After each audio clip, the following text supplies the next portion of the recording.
Pride goes before destruction, a haughty spirit before a fall. Proverbs 16 and 18. Hey guys, I hope that you are having a great day. And if this is your first time watching me, my name is Keisha Rice, and I am a dating coach for ambitious, high achieving Christian women. So today I wanted to talk to you a little bit about pride and about how it can be so destructive to relationships and to our feminine energy as women. I was having this conversation about a week ago with a friend of mine, and she was talking about how she has so much trouble with finding the right man and attracting the right relationships, and how a big issue of hers is communicating. So she was asking me about what it is that I say to my husband when we're having an issue. So I gave her a couple of examples, and I was saying, when this is happening, this is how I respond. I say something like this. And as I gave her two or three examples, she kept shaking her head and being like, nah, I would never do that. You just sound really weak when you say things like that. I can't believe that you would act the way that you do because you're such a strong, independent woman. Like, why would you go to your husband asking for help? Here's the thing. My husband was put on this earth to help me. My husband was put on this earth to protect me and to provide for me. One of the biggest issues that I see with high achieving women is that they have a hard time attracting high value men because they want their ego more than they want love.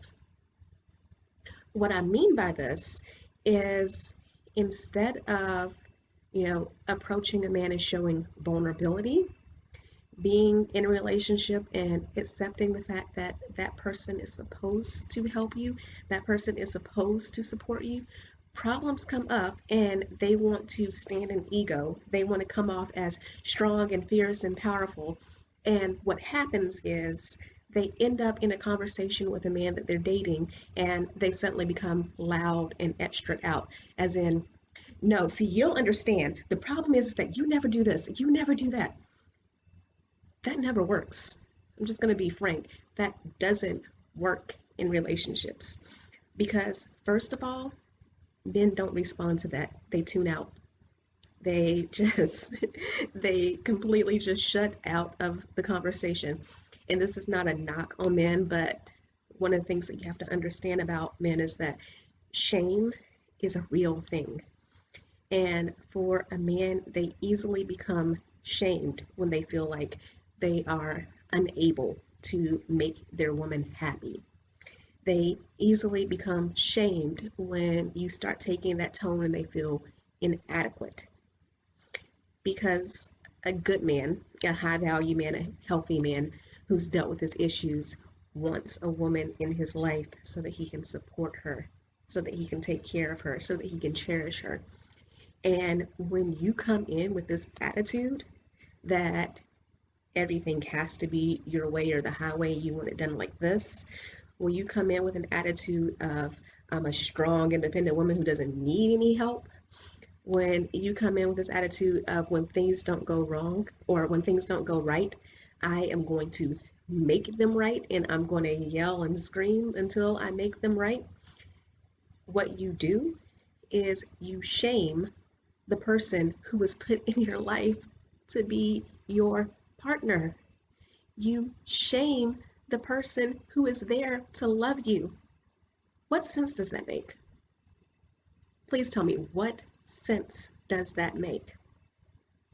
Instead, when you are loving, when you have a gentle spirit about you, when you are not afraid to be vulnerable and ask for help, that is when you get the things that you want and need out of life. That is our feminine energy, the ability to nurture, the ability to, yes, take care of others, but also our ability to receive is divinely feminine. Not to get into a lesson on anatomy here, but if you look at how men and women are made, women are the receivers. And the fact is, we are supposed to be receivers. It is part of our purpose and it is part of the mission that God gives for us, because there's a part of us that's receivers and there's a part of us that's nurturers. So when it comes to, for example, this business that I have as a dating coach, when it comes to the mission that God put into my life to help women achieve happy, healthy relationships, when it comes to this mission that I have to help women feel more confident, to be more in love with themselves, and out of that place of being in love with themselves, to attract the love of their lives, I can't do that if I don't have support.